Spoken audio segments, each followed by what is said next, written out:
Hello tout le monde. Alors j'ai eu besoin de prendre un peu de recul et j'ai été extrêmement occupée ces derniers temps. Alors 2025, je trouve, vient placer beaucoup de challenges sur mon chemin par rapport à ma vie personnelle, mais également par rapport à mon activité professionnelle. Et j'ai senti que c'était vraiment très important et c'était également tout à fait le bon moment pour moi de réaliser un travail intérieur assez profond pour me permettre, entre autres, de comprendre ce qui a besoin de changer de manière assez radicale pour que je puisse être face à une audience sur les réseaux sociaux, sur ma chaîne, mais également dans ma clientèle, qui puisse être euh, réactive, qui puisse être interactive et surtout qui puisse être en résonance avec où j'en suis, avec qui je suis et avec ce que je propose. Et donc le mois dernier, je me suis fait le cadeau de m'offrir le mentorat sur les ombres que je propose sur mon site et via ma boutique Etsy. Tout d'abord, je crois que en tant que professionnel, c'est important de pouvoir réaliser nous-mêmes le travail que nous proposons à nos clients pour nous permettre d'être vraiment alignés et d'être authentiques dans ce que nous proposons. Et ensuite, comme je disais, je voulais vraiment pouvoir aller à la racine de cette situation qui m'amène à ressentir beaucoup d'insatisfaction et de déception et de frustration dans ma vie. Donc j'ai suivi ce mentorat, il me reste maintenant environ une semaine et en parallèle j'ai également pris quelques sessions avec une personne avec qui je travaille depuis de nombreuses années maintenant et à travers les tirages j'ai pu avoir quelques, quelques points de vue extérieurs qui m'ont vraiment beaucoup éclairé parce que lorsque nous choisissons de travailler sur nous-mêmes et surtout d'aller confronter certaines blessures en nombre,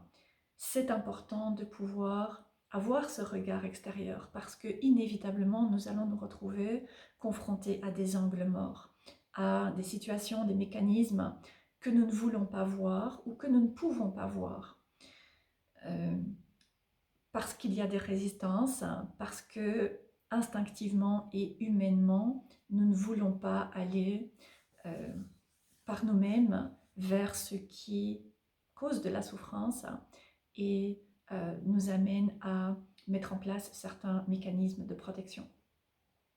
Et donc, durant ce travail, j'ai été amenée à conscientiser et euh, euh, confronter et guérir certaines blessures profondes, aller réexplorer également certaines situations de mon passé qui étaient en lien avec le fait de ne pas être vue, de ne pas être valorisée, de ne pas être reconnue. Et cela m'a demandé de regarder à certaines blessures profondes, comme je disais, pour pouvoir les libérer, pour pouvoir réaligner différentes choses et me permettre également moi-même de me réaligner dans quelque chose qui est beaucoup plus juste et qui va pouvoir aussi être beaucoup plus authentique. Et c'est un travail qui demande de la solitude, qui demande un temps d'introspection, un temps de retour à l'intérieur et qui demande également de l'espace pour pouvoir nous permettre d'être en contact avec tout ce qui est touché, ce qui est remué à l'intérieur de nous-mêmes et ce qui a besoin ensuite d'être libéré, déposé et transformé. Et donc tout ce travail m'a permis de pouvoir restaurer beaucoup de clarté par rapport à ce que je voulais clarifier et m'a permis aussi de pouvoir commencer à remanier ce mentorat sur les ombres, évidemment, étant donné tout ce que j'ai pu vivre moi-même, et également remanier le cours d'intro au tarot. Donc ce sont deux cours qui me tiennent très à cœur et auxquels je travaille depuis pas mal de temps. Et puis là maintenant, je suis arrivée à une version pour chacun de ces cours qui me convient vraiment, qui m'apporte beaucoup de satisfaction et qui me permet de me sentir très alignée avec ce que je propose, comment je le propose, et qui donc pourra aussi être très aligné pour les personnes qui choisiront de travailler avec moi à travers ces cours et mentorats. Et ce que j'ai pu également remarquer ces derniers mois, hein, certainement depuis le début de cette année, durant des échanges avec différentes personnes et avec des clients, c'est que sur le plan collectif, il y a ce thème d'abandon. Un encouragement à pouvoir nous abandonner au processus et pouvoir réaliser une libération sur le plan énergétique. Une libération qui évidemment pourra ensuite se refléter sur les plans physiques et matériels, mais qui d'abord doit se faire sur le plan énergétique par rapport à différents aspects intérieurs, des émotions, des souvenirs, des souffrances, des blessures, des mécanismes, pour pouvoir ensuite amener du changement qui pourra se refléter à l'extérieur. Et j'ai eu envie de parler de l'archétype de la mort dans le tarot. Alors j'ai choisi cette illustration du Darkwood Tarot qui propose une représentation de l'arcane de la mort qui est relativement fidèle aux illustrations plus traditionnelles, mais qui vient apporter quelques petites nuances qui, je trouve, sont vraiment très intéressantes et qui m'ont permis, juste avant de commencer cette vidéo, de littéralement avoir une prise de conscience très puissante et qui m'a vraiment beaucoup parlé. Donc l'archétype de la mort amène cette énergie de fin et ce besoin de laisser aller quelque chose pour ensuite accueillir un nouveau chapitre dans notre vie. Et ça n'est généralement pas simple de passer par cette étape de la mort. Ça n'est pas simple de pouvoir laisser aller ce qui maintenant ne nous sert plus et de vraiment pouvoir nous ouvrir au changement. Lorsque vous savez qu'un chapitre de votre vie se termine, lorsque vous savez qu'une manière de vous définir n'est maintenant plus juste et a besoin d'être transformée et remaniée, lorsque vous commencez à conscientiser que ce que vous pensiez de vous, de qui vous êtes, de votre corps, de vos capacités, ne sont plus maintenant adéquates d'une certaine manière, c'est important de ne pas vouloir revenir à ce qui était et ne pas vouloir rester accroché aussi à ce qui était et comment nous étions. C'est généralement évidemment beaucoup plus facile de vouloir que les choses restent comme elles le sont, même si nous pouvons ressentir de l'insatisfaction, même si nous sentons que les choses ne nous conviennent pas comme elles le sont, c'est d'une certaine manière sécurisant. Mais c'est important de pouvoir également accepter que nous ne sommes pas ici pour rester en sécurité. Nous sommes ici pour grandir et pour changer. Et donc, nous sommes aujourd'hui, avec ces éclipses et avec toutes les énergies très puissantes qu'il y a en ce moment, dans cette période vraiment magnifique pour nous permettre de commencer à nous abandonner et commencer à laisser aller. En étant présent à ce processus qui nous demande de descendre dans le monde d'en bas et d'aller confronter différentes choses qui peuvent être en ombre, qui peuvent être cachées et que instinctivement et humainement nous choisissons de ne pas regarder. C'est important de pouvoir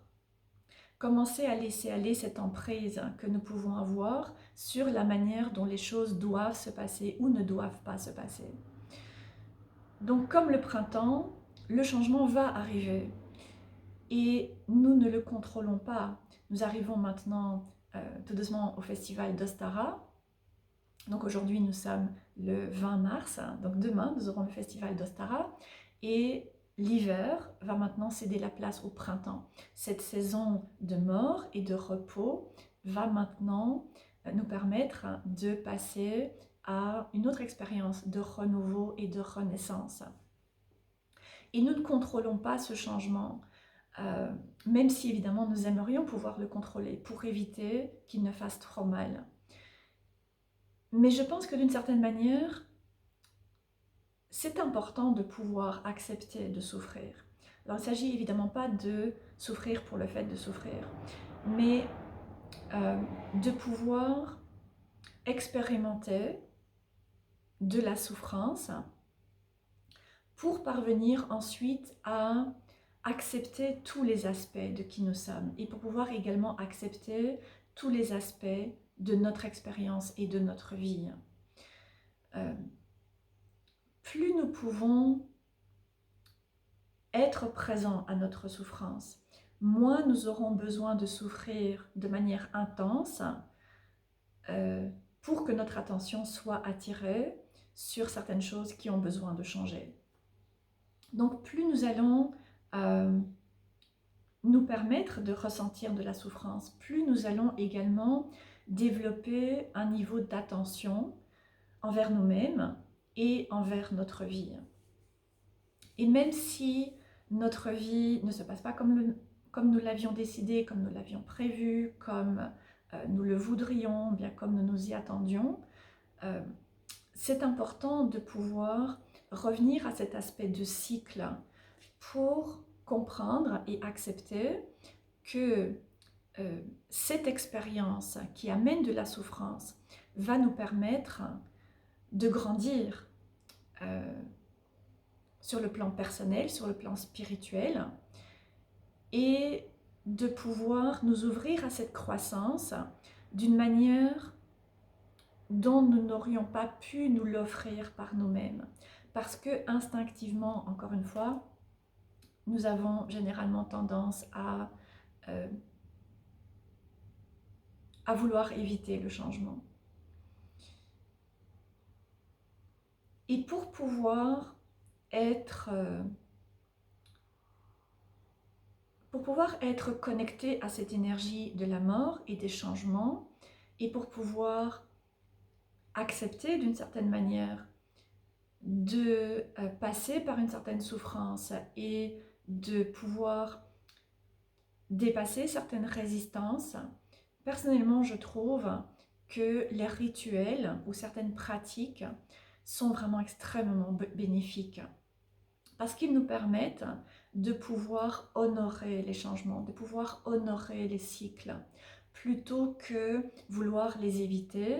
plutôt que vouloir rester caché dans ce qui est confortable, dans ce qui est familier, dans ce qui est sécurisant. Mais vraiment de pouvoir commencer à honorer ces différents chapitres dans notre vie et comprendre que nous pouvons faire confiance et nous abandonner à ce processus qui va, sur le long terme, servir notre croissance personnelle, même si, sur le moment, nous ressentons des peurs et des résistances et de la souffrance, et que nous ressentons ce contrôle par rapport à ce qui devrait se passer ou comment les choses devraient se passer. Et personnellement, j'ai passé énormément de temps au bord de l'eau. J'ai la chance d'avoir une petite rivière juste en face de chez moi. Et donc, je vais très souvent, pratiquement tous les jours, me promener au bord de cette rivière. Et j'ai pu vraiment ressentir toute la puissance de cette magie de la rivière. Parce qu'elle nous encourage à pouvoir amener de la fluidité dans notre vie et sortir de la stagnation, nous permettre de nous ouvrir au changement, mais également de pouvoir ralentir, de pouvoir être attentif à tout ce qui peut se passer à l'intérieur de nous, aux émotions qui peuvent remonter, qui ont besoin d'être honorés, à des résistances que nous pouvons avoir, à du contrôle, à un besoin de parfois forcer les choses également, et nous permettre de laisser aller progressivement ce qui pèse et, et amener cette fluidité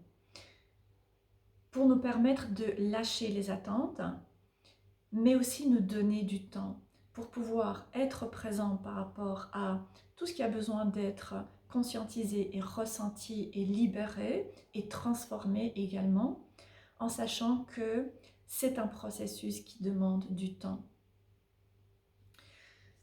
Donc, se laisser porter par le changement, c'est quelque chose de vraiment très important en cette période. Les changements sont inévitables et Perséphone doit passer de la jeune fille à la femme. Et même si nous voulons instinctivement rester dans ce qui est sécurisant, encore une fois, ce n'est pas pour cela que nous sommes ici. Et nous relier à certains archétypes à travers par exemple le tarot et mettre en place des pratiques ou des rituels sont pour moi des manières de pouvoir commencer à réaliser ce travail en étant conscient de tout ce que ces périodes de faim peuvent venir toucher en nous et comment elles viennent nous toucher. Et comme je disais, hein, j'aime beaucoup cette représentation tout particulière qui est proposée dans le Darkwood Tarot parce qu'il y a ici une petite fille. Et je pense que dans ce que beaucoup de personnes sont amenées à travailler, à conscientiser et à libérer, il peut y avoir des schémas et des mécanismes de protection qui viennent de l'enfance, qui viennent de blessures et de traumas que nous avons pu expérimenter dans notre enfance, à travers des pertes, à travers des abus, à travers différentes choses, qui nous ont amenés à mettre en place des mécanismes de défense par du contrôle, par de la peur, par des résistances, et qu'il est nécessaire aujourd'hui de pouvoir adresser. Donc réaliser ce travail en lien avec certaines expériences de notre enfance est peut-être quelque chose qui peut vous parler. Et je voudrais tirer une carte maintenant, voilà, pour clarifier cette énergie de la mort que beaucoup d'entre nous sommes amenés à confronter dans notre vie. Voilà, je voudrais un message pour clarifier cette expérience et cet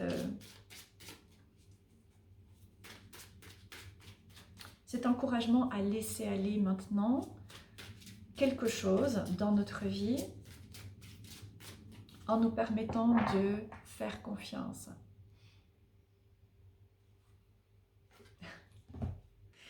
L'as de coupe.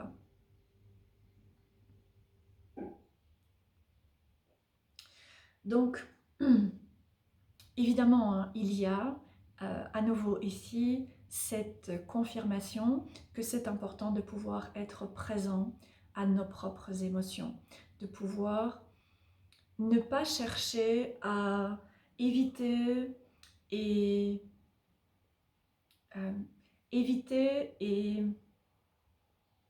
réprimer nos émotions en étant constamment occupé, en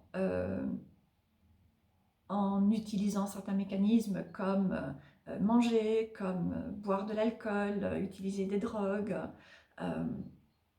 ou d'autres choses. Mais de nous permettre de ressentir nos émotions, même si elles sont douloureuses. Et encore une fois, il y a un temps et il y a une manière pour le faire. Ce qui nous ramène à cette notion de rituel et de pratique. Ressentir nos émotions est souvent beaucoup plus difficile qu'on ne le pense, surtout lorsqu'il y a eu des traumas ou bien des blessures profondes dans le passé, dans notre enfance ou bien dans un passé peut-être plus récent. Et d'expérience, c'est quelque chose qui me parle énormément, ayant connu de nombreux traumas dans, dans ma vie et dans mon enfance. Donc ressentir nos émotions, ça n'est vraiment pas simple, parce que l'aspect émotionnel est tellement vaste, il est tellement riche, et dans notre société, nous avons appris à étiqueter nos émotions. Il y a des bonnes émotions, il y a des mauvaises émotions, il y a des émotions positives et des émotions négatives. Il y a des émotions qui sont considérées comme étant